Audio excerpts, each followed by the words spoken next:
Do you have any questions before I continue? Good.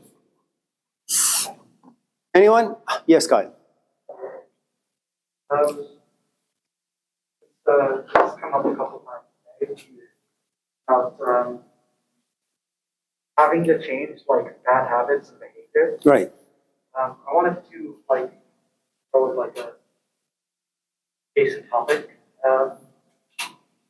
Why are you so like anti-substance? Because I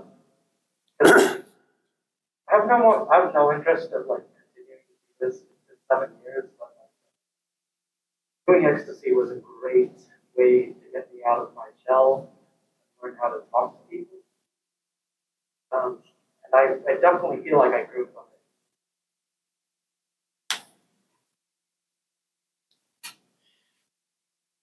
There are a couple of things about drugs and freedom. First of all, drugs is not part of my culture. I didn't get to what limited understanding I have about myself and life by ingesting drugs. So it's a world that's foreign to me. Second, I didn't have a teacher who trained me to feel and think and be able to observe and become aware of things by doing drugs. So again, it's a tool that I didn't use. Third, there are cultures and traditions. The Native Americans, certain parts of Mexico, certain parts of India, certain parts of the Middle East, that in fact do drugs. They are cults that live underground. In fact, the Christian monks, they used to believe that there are certain people who pray, who fast, who read the Bible, who do all sorts of things in hopes of having a glimpse of God or paradise, but to no avail. They're really quite unsuccessful. And so because they have a trained abbot or a teacher guiding the entire monastery, this particular teacher comes down, looks at this particular fellow and says, listen, you need to get drunk, or listen, you need to do some drugs. And it's in a very, very controlled environment. I am not Carlos Castaneda. I'm not Don Juan. What I do know, though, about drugs and how perhaps they can kind of create some openings is that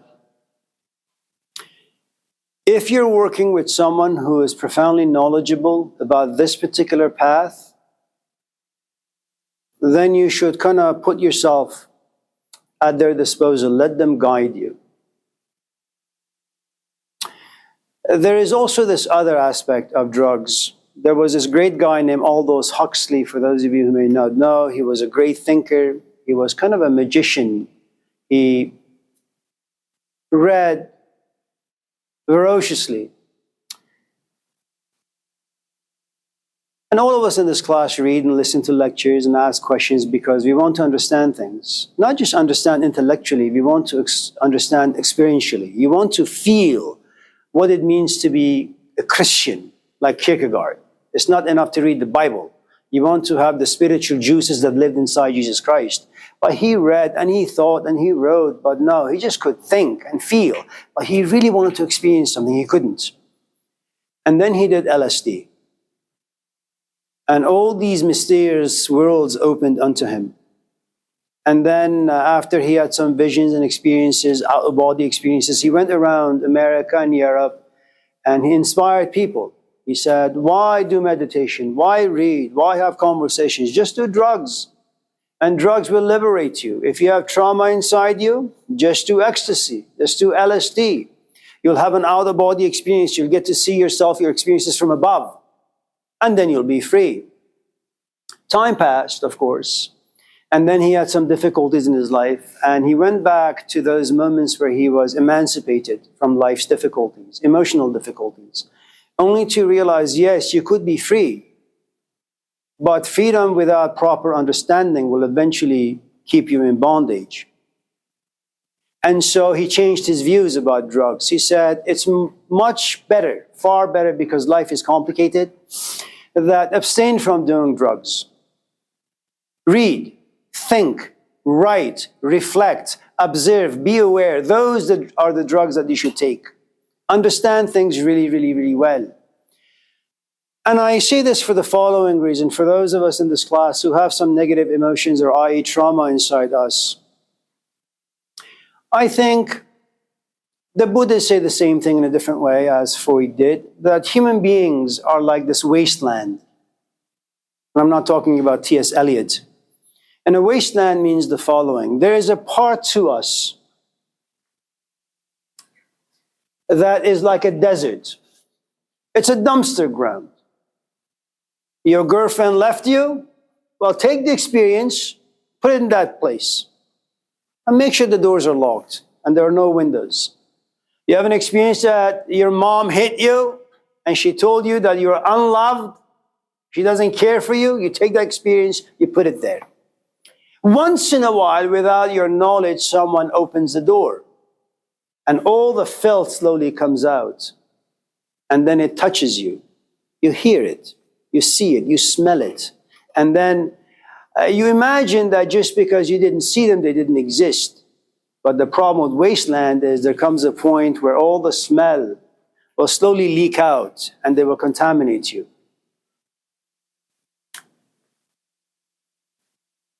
And so when it came to early 20th century, someone like Freud came out and said, human beings have this wasteland inside them. They will explode at any time. But they have the potential to explode at any time. Consider this other following thing. Mass shootings in America, especially in high schools or junior high schools or anywhere really, what happens? Well, from the moment you're born, you're bullied. You do escapism. You do drugs. You distract yourself from the fact that you're a victim to other people's ignorance, stupidity. So you do what you can. You do therapy. You do drugs. I mean, these are traumatic events in everybody's life. And there comes a point where you say to yourself, you read books, you do all sorts of things. There comes a point where you find yourself at a certain stage where you're just triggered on a daily basis. But you love your mom, you love your dad, maybe they love you back, you have some friends. And we are social animals, you know. You come to class, and what you really want to do is just raise your hand and say, Amir, I hate you, son of a bitch. But no, you've been socialized well. So you say, can we talk about why people are so mean?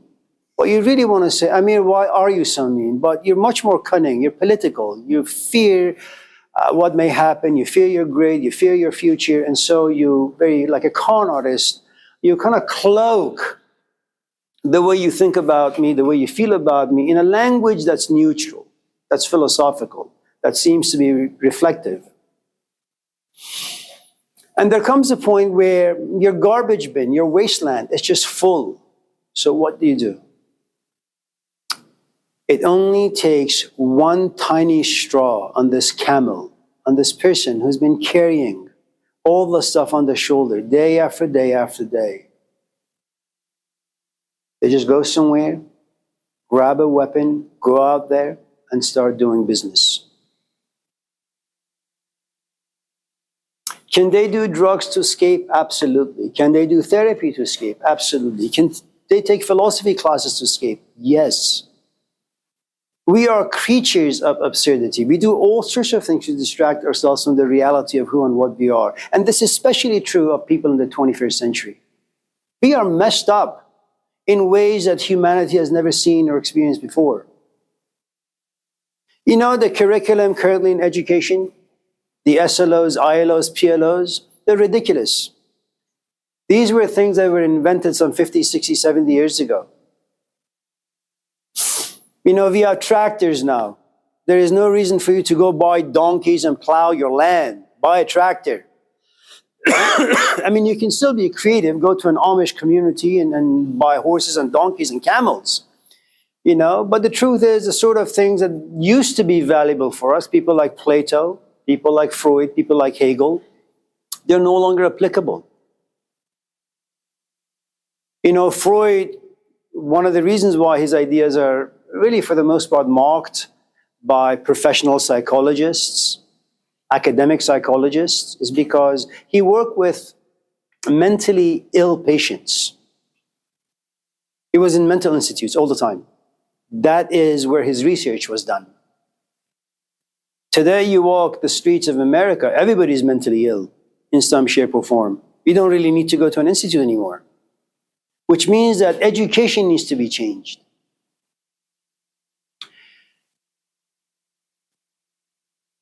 I think freedom at any level is good to whatever degree, but I doubt very much any one of us in this class can get rid of certain traumatic events that have happened to us. It's nearly impossible unless you're able to dive into it, have it impact you, and yet to some extent you remaining neutral, being able to observe, take notes, and then very gently walking away from it, but with great understanding.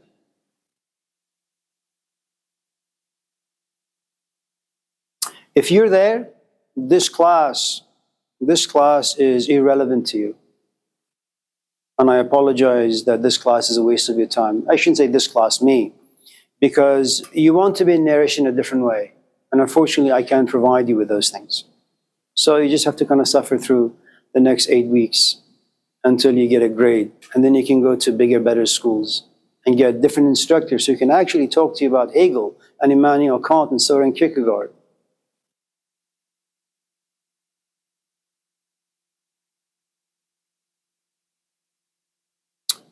Trauma.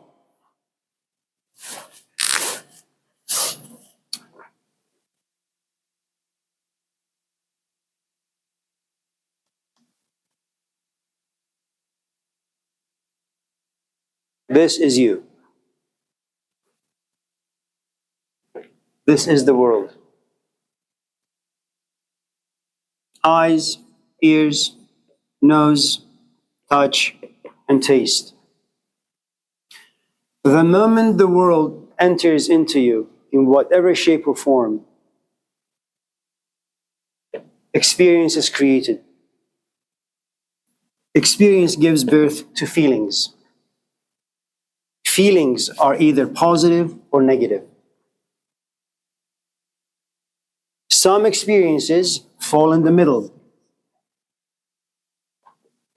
You are indifferent to them. They're neither positive nor negative, so you dismiss the middle part. Okay? When the same feeling is created over and over and over and over again, you have the birth of emotions. And the thing you need to know about emotions is this: emotions are always historical. History means time. Means what? Means time passes. Your relationship with the components grow bigger and stronger. You become more intimate. Now you have an emotion.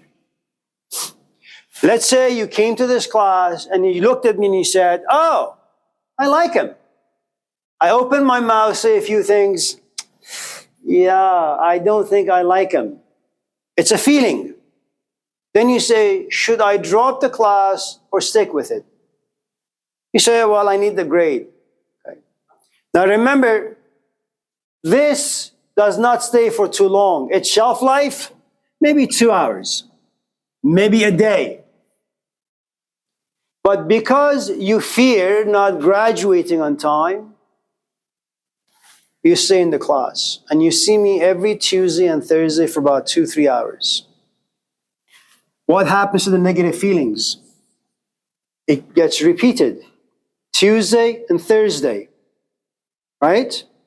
And now you have a relationship with me. Which means that every Tuesday when you wake up at 7, say, damn it, I really don't want to go to class. I don't really want to look at his face. I don't want to hear his voice. It makes me puke. But I got no choice to go. Why do you have this particular negative emotion towards me?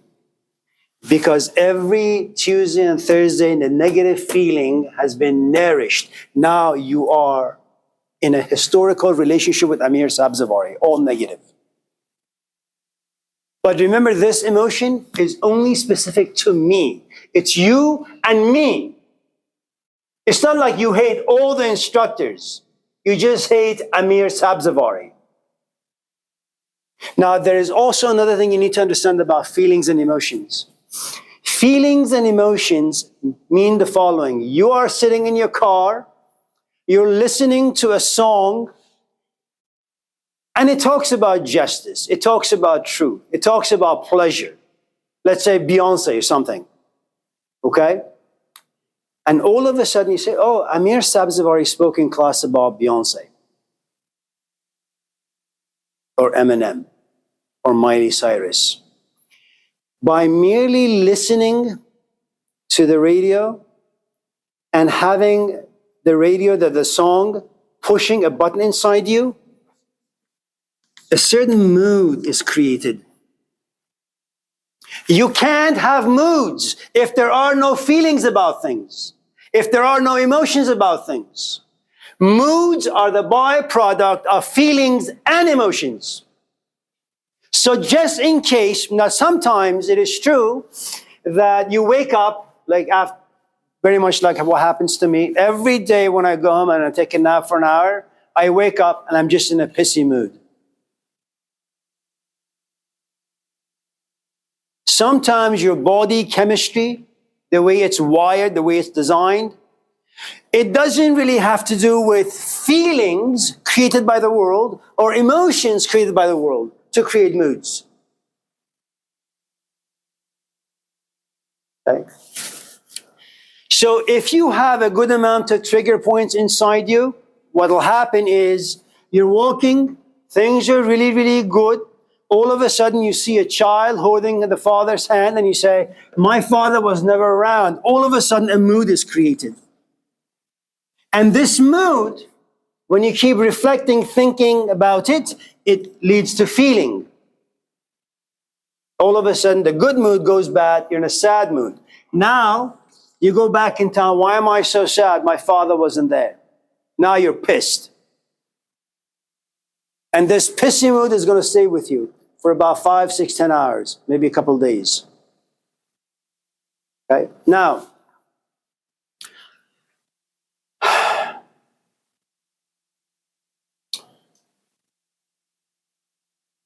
there are other kinds of moods that have nothing to do with your physical body or your experiences with everyday things, but we won't talk about them. Trauma can happen in two ways, and they fall into two categories. I have a friend, she is from Eritrea. When her parents brought her to America, she was only, I think, 5 or 6. They had to go through Sudan, which was a warring zone at that point. Life was difficult. And you know, when you see death and destruction all around you, the culture of that particular environment just teaches you how to cope. You know, it's kind of like at 20, you go to Kaiser and you say, yeah, my arm hurts. At 30, you go to Kaiser again, you say, my arm hurts, also my back hurts. At 40, you say, my arm, my back, and my knees. And then at 60, you say, my arms, my back, my knees, my shoulders, my neck. I also get migraine headaches all the time. And what I'm trying to tell you is that little by little, you begin to cope well with all the miseries that live inside your body that creates all these negative emotions. And then when you have guests and they ask, how are you doing? You know, I'm a little unwell, but it's okay. Let's have some tea and have a good time. You don't impose your stuff onto other people. You're a good host.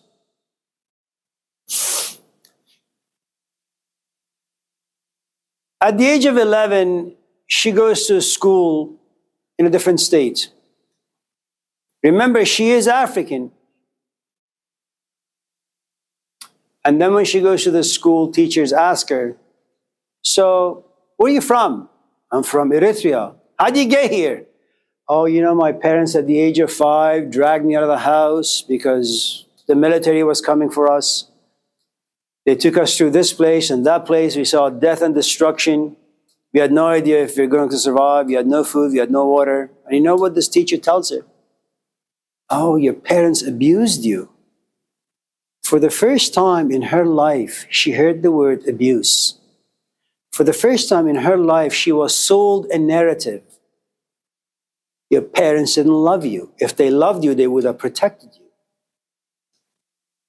Now, who was telling her the story? Some Caucasian teacher who had never experienced a country in a war, who had never experienced poverty, who had never experienced famine. So every obstacle, every difficulty, every painful event in life is because your parents didn't love you. Now, she kept pounding the story into her ears, the ears of a 12-year-old kid. Your parents didn't love you. Let's take you to the nurse's office. Let's put you on medication. Let's do this, let's do that. And do you know what happens when you're blitzed on a daily basis? She was sold a narrative. This happened when she was 11. You know how old she is now? She is 50. She's been on medication for the past 20 years. She desperately wants to be in a relationship. She can't. Because someone sold her a narrative that doesn't belong to her. If you're from the Middle East, you are oppressed, period. Has nothing to do with parents not loving you. I was sent to India when I was 11. Thank God that I had no shitty human being in my life who said, your parents got rid of you because they didn't care for you, love you.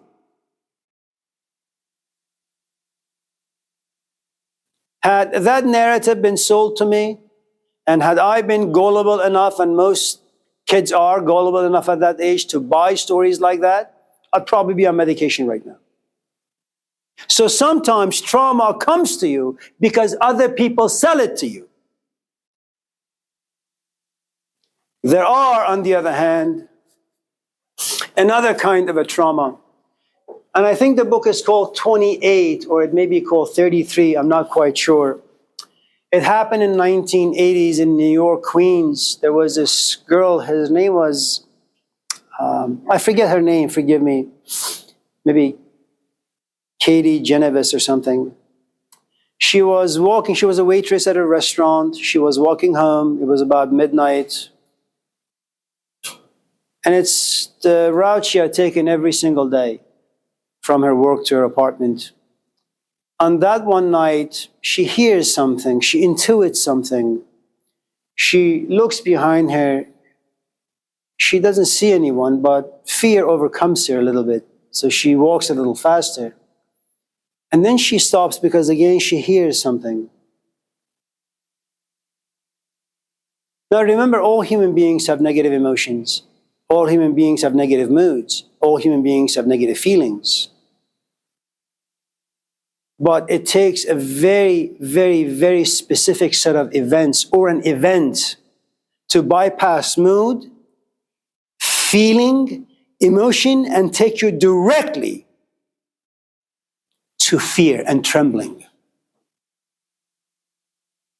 See, right now you may not like me, but not liking me is not equal to fearing me. I have to do a lot of things for you to come to class and fear me.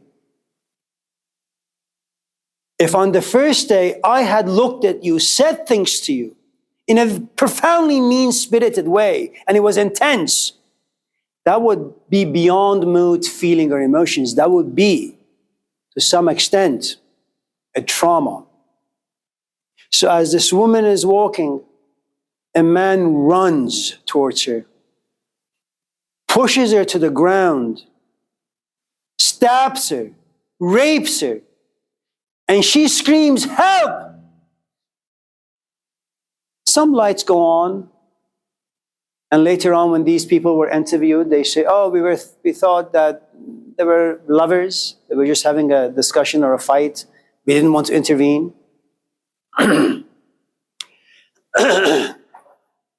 So when we talk about trauma, here's the thing. Sometimes it takes a while, a certain narrative, story. You begin to reflect on a certain set of feelings and then emotions. You replay them over and over and over and over again until you get yourself to a place of paralysis. You want to focus on your schoolwork, you can't. You want to focus on your relationship, you can't. Everybody out there is a villain, is an enemy. And so what you say is, I want to be a solitary person. I don't want to be in a relationship. I don't want to do this. I don't want to do that. And it's not because you're healthy. Fear has consumed you. That is your cradle. That is what nourishes you. There are times where trauma doesn't need time. You're doing something, and all of a sudden an event hits you.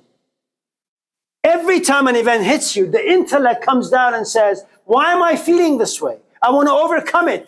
But your intellectual body is far too weak to wrestle with the emotional center. You swim with the sharks in the emotional world, and you try to escape, you can't. Now, I'm not talking about the trauma that Plato, for example, experienced meeting Socrates, or Elijah Muhammad when he met Malcolm X, or Malcolm X meeting Elijah Muhammad. These are positive traumas that are transformative, that help you grow and mature and think and be a sober, reflective human being. Most of us don't have the luxury of running into an Elijah Muhammad, running into a Socrates. Okay. Now,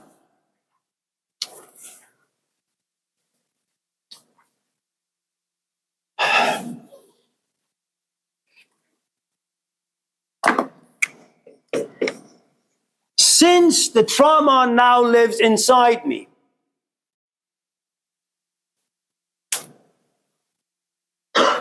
there are different stages that all of us in this class go through.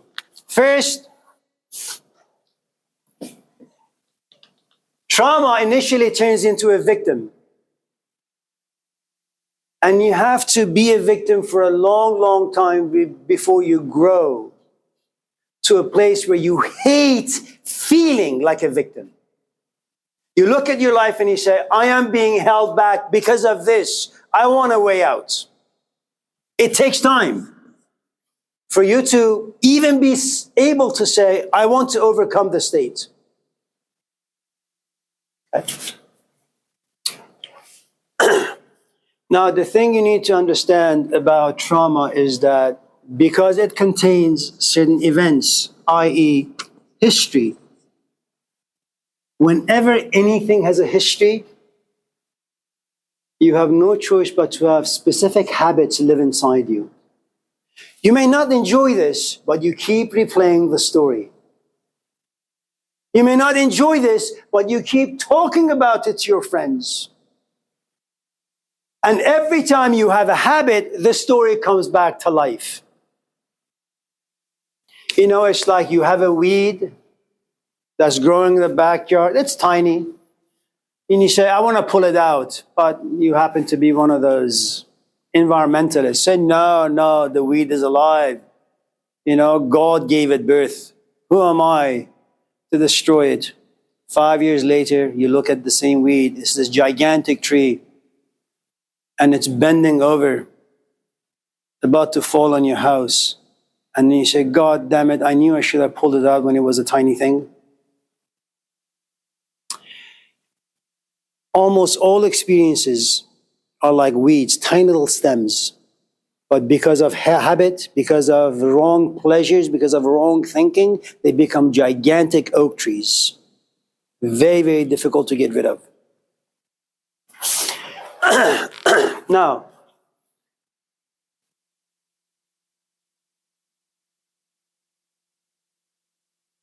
do you have any questions? Kyle? Yeah.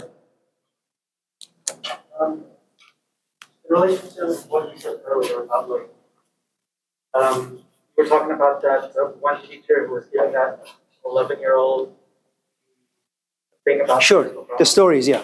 Yeah.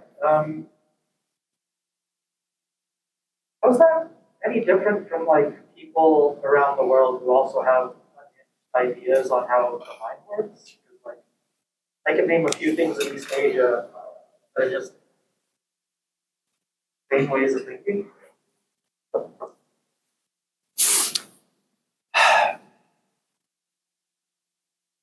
You know, there are a couple of things. You have, for example, in certain places, let's just say Sudan, they practice this thing called excision, which is female circumcision. And it's really, for the most part, it's an invention of men imposed upon the women. And the older women, such as grandmothers and mothers, have kind of purchased this idea that at a certain point, my girl, if I was to be a woman, I'm going to take my daughter to some woman and she's going to be excised. The problem with female circumcision is that you lose sometimes, most often, you lose the ability to enjoy sex. Sometimes this pain will never leave you. You'll have it for the entirety of your life. It'll be difficult to walk. It'll be difficult to have sex. And yet you must perform certain duties when you get married, sexual duties to your husband. So if you're talking about certain events or certain activities in certain places of the world that are just barbaric, you're absolutely right. If, on the other hand, you have in Sudan, let's say, there is no water, there is no food, and your father comes home and you say, Dad, can I have a piece of bread? And he says, honey, I only have a slice of Wonder Bread, and this slice is supposed to feed 5 of us. Okay? And you've been living with this for a while, and it's okay. Every one of you are harmonious. There's no friction, really. Then your parents apply for the visa, they win the lotto, they come to America. And then you have an ESL teacher who asks you, so how was life in Sudan? My father only gave me 1/16 of this Wonder Bread slice. Really? Well, what happened to the rest? Well, he ate some, my mom ate some. Well, only that much? Yeah, how about water? A teaspoon. Oh my God. Your parents really did abuse you, didn't they? What do you mean? Well, you know, parents, they're supposed to love their kids, give them the best of everything. You're telling me that your father drank most of the water and your mom ate most of the bread and just gave you a tiny slice. Well, that's like torture in America. Let's take you to SPCA. Let's take you to the nurse's office. Let's go to the counselor. Let's call some authorities. Let's have a chat with your parents. And when you tell this to an 11-year-old, little by little, well, you create in her head stories that never existed. Not just for her, no one in Sudan. So if you're talking about, again, events like, excision, you're absolutely right. You're holding to some old ancient belief systems that are just barbaric and just hurts people. It's very, very different than having a famine. I wasn't referring to that.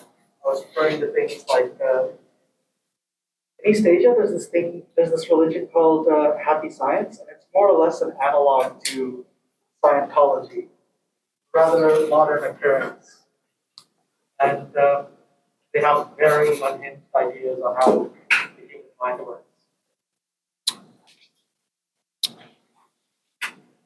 I don't disagree with you, but it's not so much about Scientology or branches of Scientology that look like Scientology. The question that you should perhaps be asking is, why do people have this need to believe in something? That's a better question.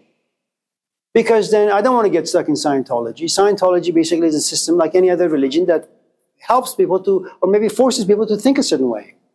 The question that you should ask is, why is it that people have this need to believe in something? There are places in New Guinea where the elders go out there, find themselves a piece of rock, put a couple of eyes, eyebrows, nose, lips on it, and everybody in the town begins to worship it. Then 2-3 months later, they get rid of this rock, they grab another rock, and they paint the same stuff, and people begin to worship it. Well, that's far worse than Scientology. They do it. It brings people together. They eat together. They do all sorts of things together. You should read about the horse sacrifice in the Hindu tradition. And when we come back, next week is a holiday, but when we come back in a couple of weeks, ask about the horse sacrifice in Hinduism. Why do we believe? What else can we do? Ray, it's good to see you. Andrew, see you. Take good care, you guys. Have a nice week ahead of you since it's a holiday, spring break. Don't get sick. And we'll talk more. Thank you.